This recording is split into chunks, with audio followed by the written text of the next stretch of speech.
Hello and welcome back to Chiropterra, under Emerald Light and the hardliners of the Imperial Majesty's Legionary Council. Why do I say the specifics? Because a government change may be occurring. The Chiropterra's political debate eventually reached the ears of Nightmare Moon. By the Empress's word, a mandate would be delivered to break the stalemate. Among an assembled quorum of Legionary Council and a Governor's Pact, a Moon Speaker read a letter dedicated to them.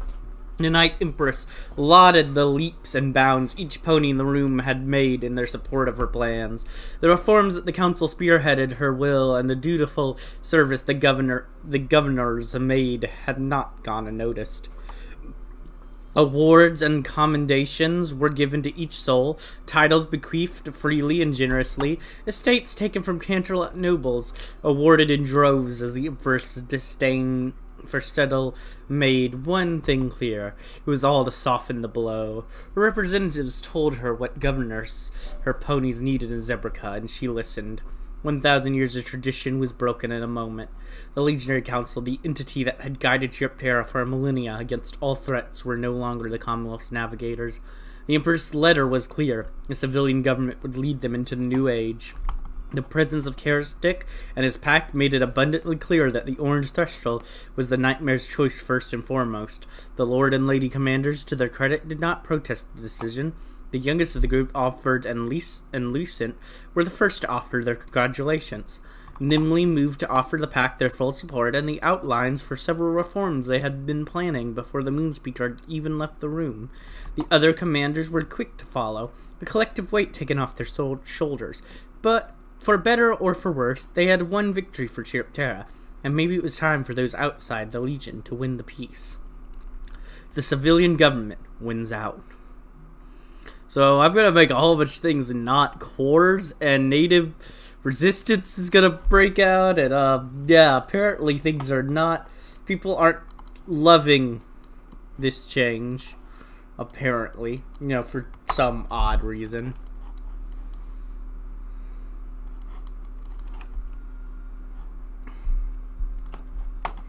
Can't imagine why.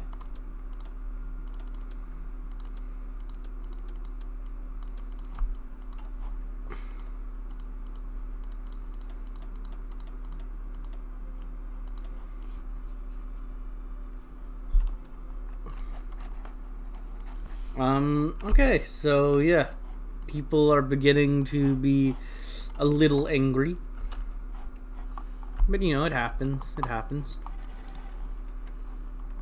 So how do I get this? Or to continue down my tree at all? Alright, well I guess for now then I can keep going down here.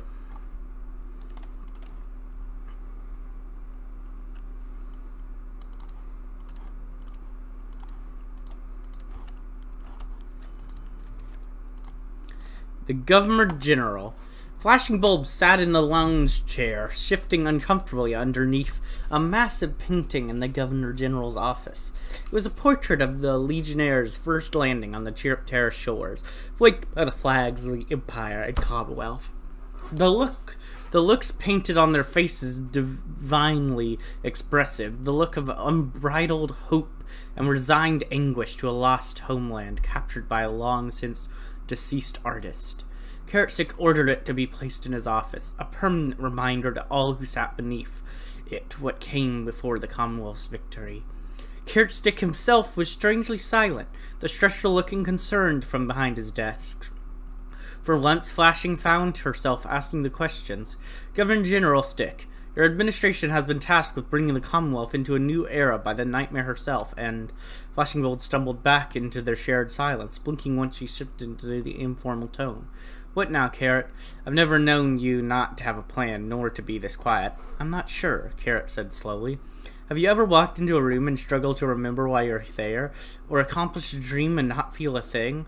In retrospect, the fight to get here was easier than sitting in this office. I was pushing up to the peak of a mountain in a fog. Now that I am at the summit, I can only see the fog. I know what I want to do, but the way to do it isn't clear anymore.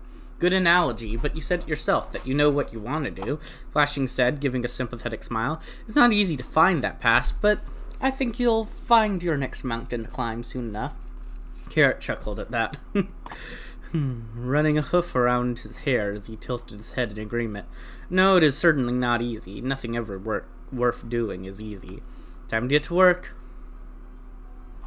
Alright. Carrot Stick. Hello, Carrot Stick.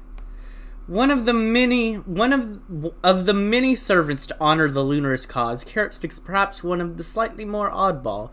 Whilst paying obedience to the rules and strict hierarchy of the Nightmare and her legions, he has managed to keep his relatively unorthodox ideals to himself. Now in a position of responsibility and respect, the brave Thestral is able to champion the cause of harmonic ideals, as his incredible affable nature allows him to effectively navigate the stormy waters between diplomat and national leader. Now Governor General of Chiropterra, the fledgling republic is weak and vulnerable, but Carrot is ready to stand the course and lead the country to a brighter, more outward-thinking future. A guide to repressing the resistance. Alright, you rookies, shut your mouths and open your ears, and maybe you'll see home again. The grizzled bat pony sergeant snarled, striding up and down the line of freshly arrived recruits.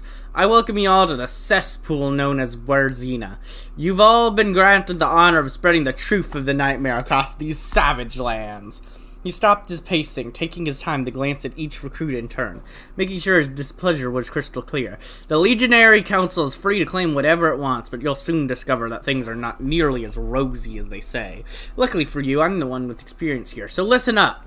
First of all, the locals hate you, and that's honestly fine. They may give you the stink eye or jeer at you once in a while, but I don't care. I'll personally whip the idiots who retaliate for that. The screaming ponies are not the problem. He paused, sucking out in a breath, the scar on his forehead twitching. The problem are the silent ones, the ones blending into the crowds, watching and waiting for the occasion to drive a knife through your ribs while your back is turned. So you better not give them a chance. Always keep an eye out. Don't get distracted, and for Nightmare's sake, always move in pairs. I don't care if you've got to use the bathroom or something, unless you want to return home in a wooden box, you follow these rules. Your assigned officers will inform you of anything else you need to know. Good luck out there, and I guess I'll be seeing you around. Those that make it, anyways. And now I know. Yay.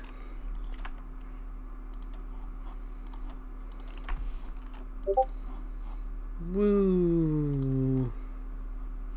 Oh, I could just choose one from over here. Okay, then. So I have Autumn Meadow and Ember Crescent now. And now I guess I'll grab up, so you give organization, we do, ooh.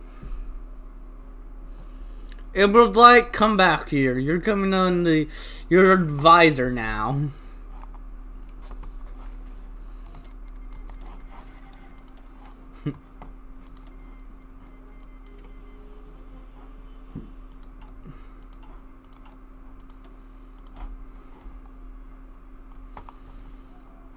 Keep charging forward. Hang on.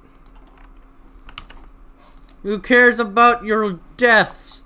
Keep charging forward, says the generals, who have not even heard of the new government change yet. Oh, darn. I didn't notice I unlocked this. I'll waste a day. Who cares?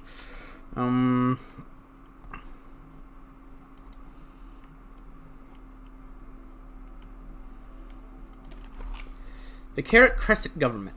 The Governor's Pact has outmaneuvered the Council. Progress and liberty have defeated outdated tradition and oppression. The government, military, and industry will be reformed to serve the people. Unlike the current situation, with the guidance of the Triumvirate, the Commonwealth become a modern nation.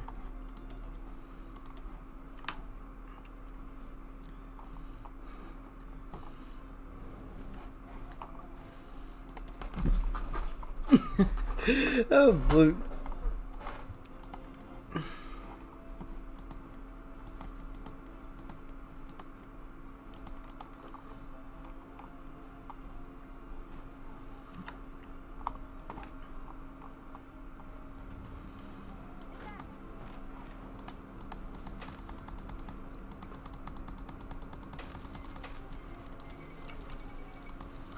Good, good, good, good.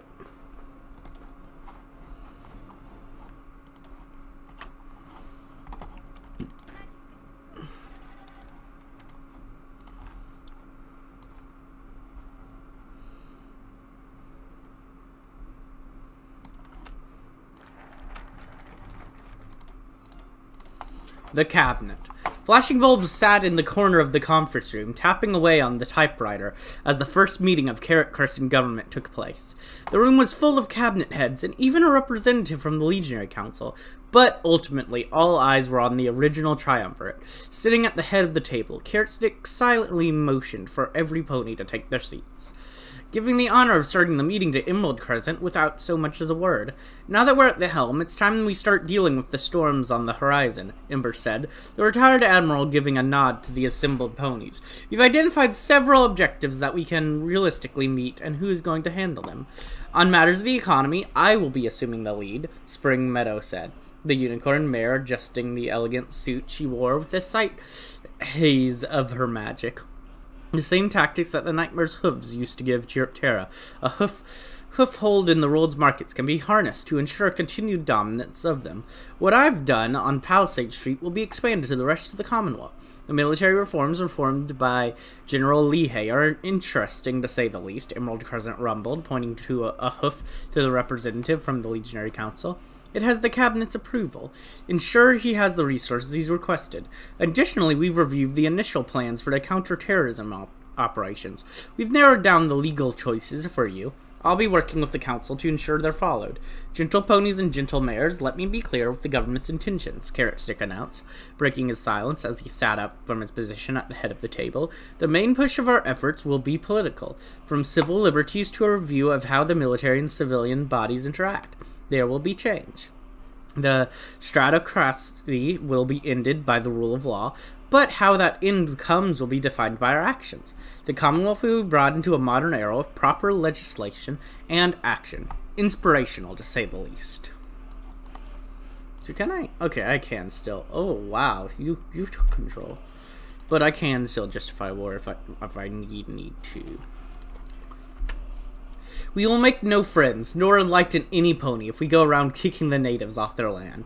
The Native Homeland Act will ensure that law-abiding ponies of the Commonwealth will be able to enjoy the lands that ancestors have lived on for centuries. It is their land, but it now rests under our law.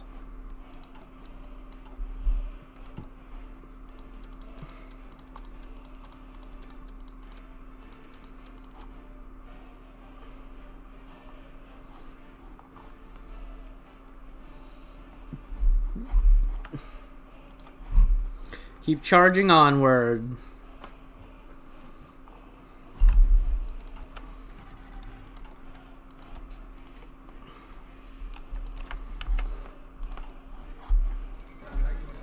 And there we go.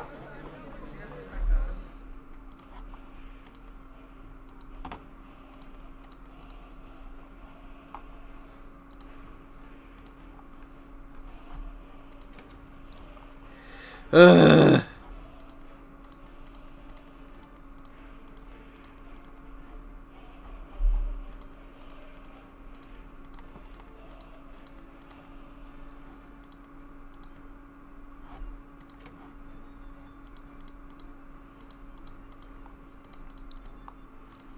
Come on.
Ugh.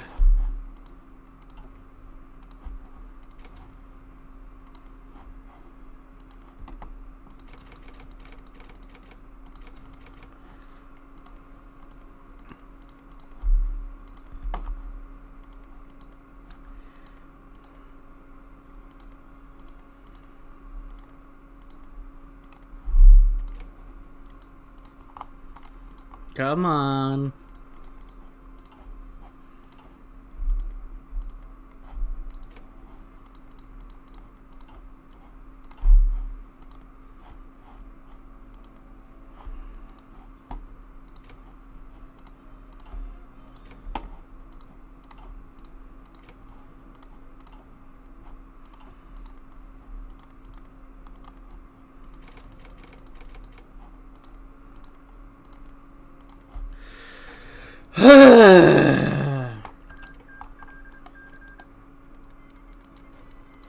Yes, because this border makes sense.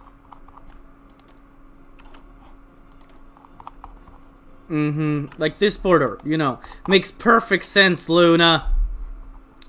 I'm getting this. I'm turning back on state transfer mod, Luna. I didn't even know. Skyfall. Okay, whatever. Yep, turning that back on. See you in a moment. Alright, we're back. So why does Luna not even take everything? Like, yes, there should just be one province that no one gets. I think that makes perfect sense. We'll just leave them as a super tiny nation. Like, yes, thank us AI. That's exactly what we should do. There we go. Oh, wait, no. Boop, and also boop.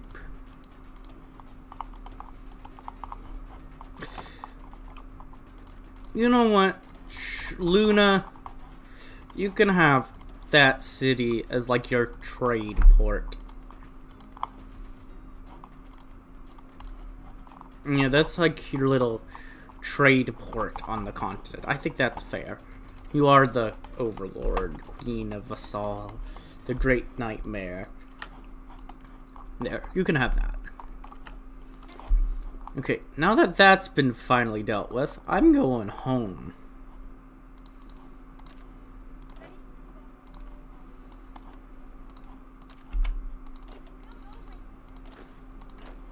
The new government has decided that they don't want to continue these constant random wars that are doing nothing for us. So we are leaving it behind.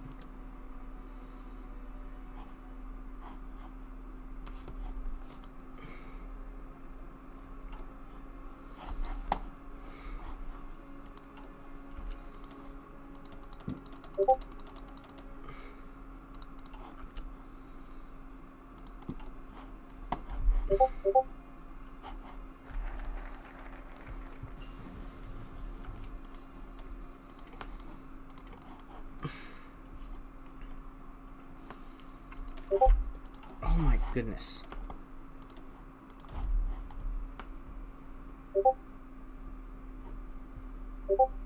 Stop talking on Discord.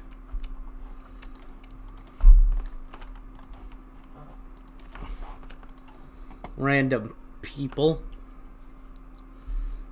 I need to remember to turn off the sound when I'm playing, when I'm recording. But I literally haven't had to do that before. I've never had it beep that much. Like, jeez. Anyways, the National Brotherhood Administration. Because of the various conflicts that have taken place in North Zebrica, the Commonwealth boasts a large number of veterans.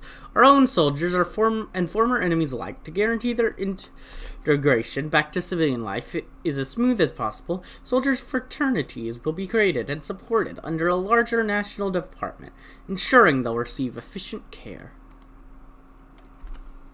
That's nice. Nukes. Our administration apparatus is now stretched to our breaking point in an effort to keep control of the recently acquired territories. This visible weakness has, however,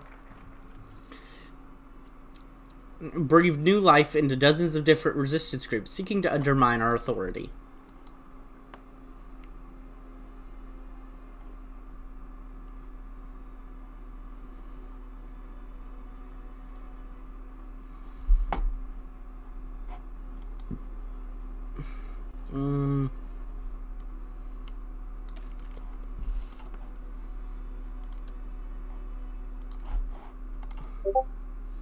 The Meadow Plan. Now that the economy is free from stifling grasp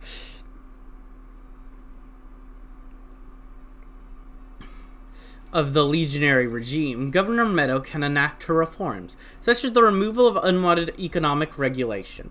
The planned changes will promote competition and industriousness among private companies, which will create a fair and sustainable free market economy. Republic of Terran, okay. The NBA is the largest association of former service stallions and mares. The organization will provide a gathering point for all these veteran legionnaires that return back to civilian life. Yay.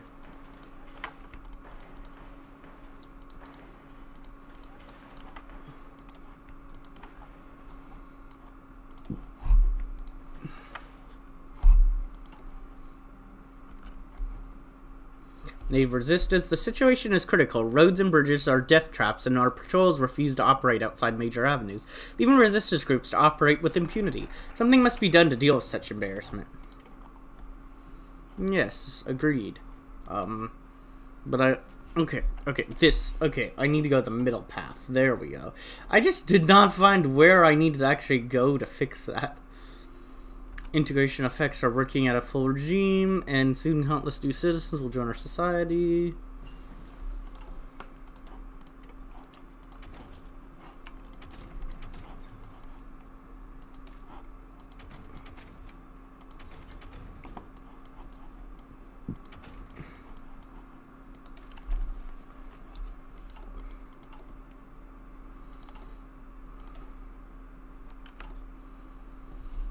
Fighting a uniformed enemy is far easier than fighting a scattered insurgency, but there are many avenues open to us in this regard. The road ahead is dangerous, though. Failures in containing these threats do not mean losses today, but losses for decades to come. An insurgency must be dealt with efficiently and exponentially.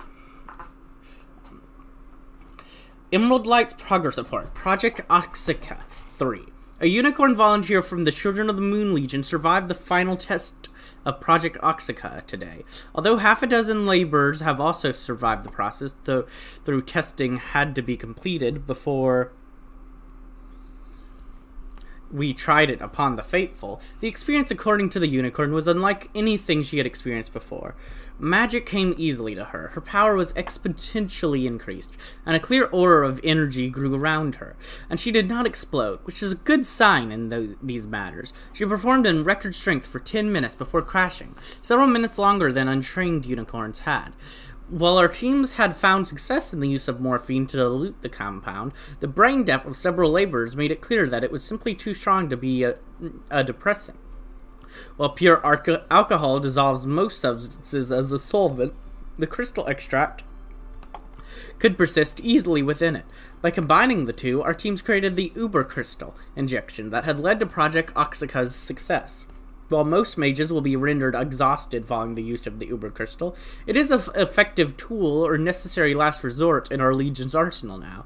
While the LMRD prepares to move into mass production, I am pleased to report another successful project to the Council. Uber Charge. Effect: increased strength of the Unicorn Company.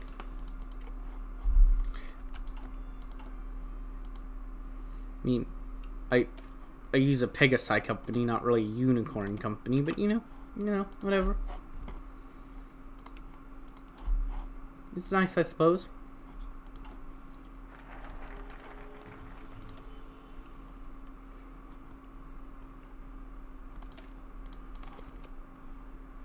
Where can I deal with resistance? Ah.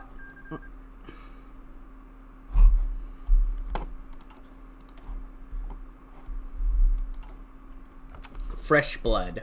Officer Corps has acquired tremendous experience on the field, and they are the envy of all the militaries of the world. Still, many of them are aging by now. A substantial shake-up is required to avoid crystallization of acquired doctrines, and to introduce younger minds into our ranks. At the very least, they ought to learn a trick or two from their more seasoned colleagues.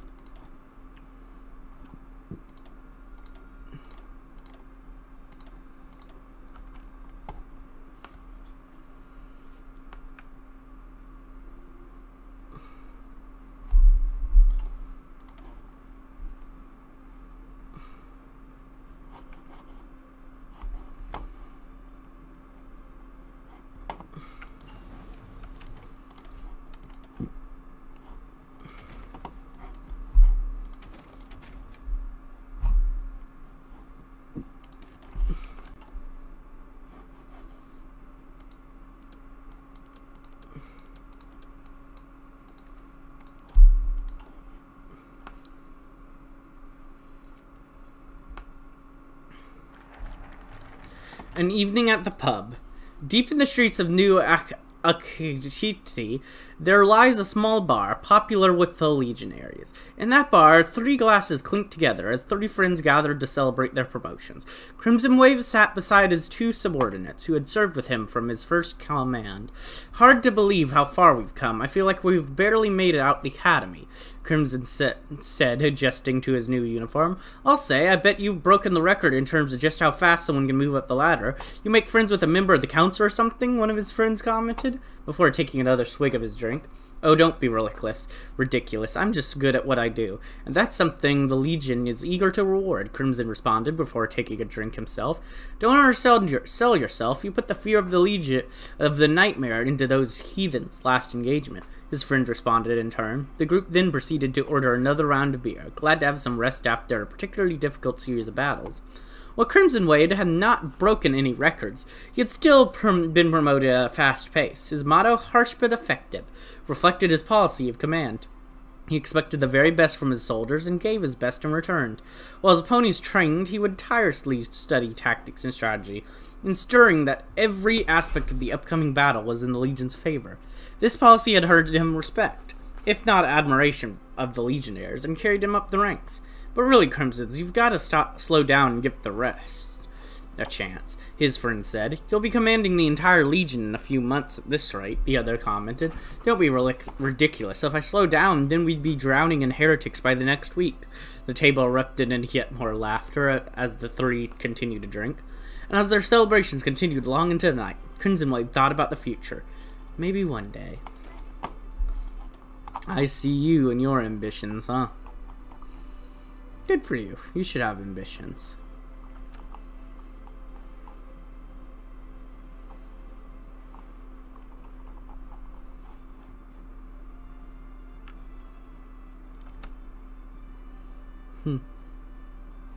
But here you 3 are. You're a medical expert. A medical expert is an interesting one. Okay, let me increase the amount of intel gain, the amount of register. Although far more costly than looking for a fight, the flying arrow doctrine requires a great network of blockhouses and outposts to resist movement in designated areas. By denying the enemy the freedom of movement from these fixated positions, a mobile quick reaction force will engage any insurgents within these areas that are spotted. The obscene cost of building a network of overlapping fortification is maddening. Therefore, we shall engage the enemy where we find them. While the enemy will retain much of their freedom of movement, anytime they congregate in meaningful numbers, they will be crushed with overwhelming firepower. We'll go with the flying arrow doctrine.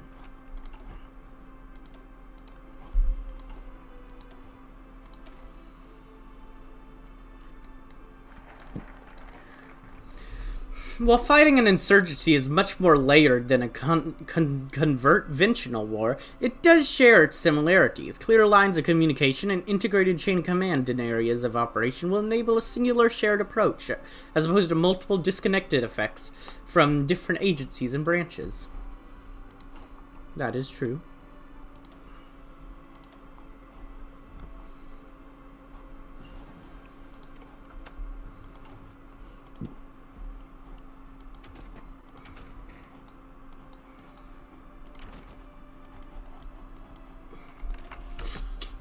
That is most certainly true. Oh, no. No, I'm not doing internment camps.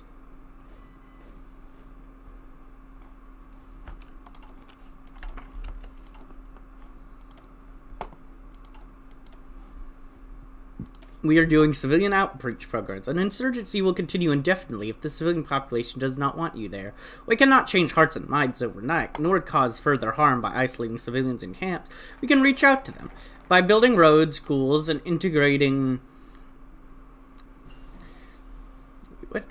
By building road schools and integrating ourselves into their lives peacefully, we can turn them against the insurgency. Yes. We are not. An insurgency is possible to tell a civilian from an insurgent, so we will no longer attempt to. By rounding up the locals into patrolling and regulated camps, we can let them go about their lives under our watchful eyes. We eliminate anyone outside these camps, for if they're outside the camp, clearly they are an enemy. Yeah, no, we're not doing that. But we'll continue dealing with these insurgents in the next episode.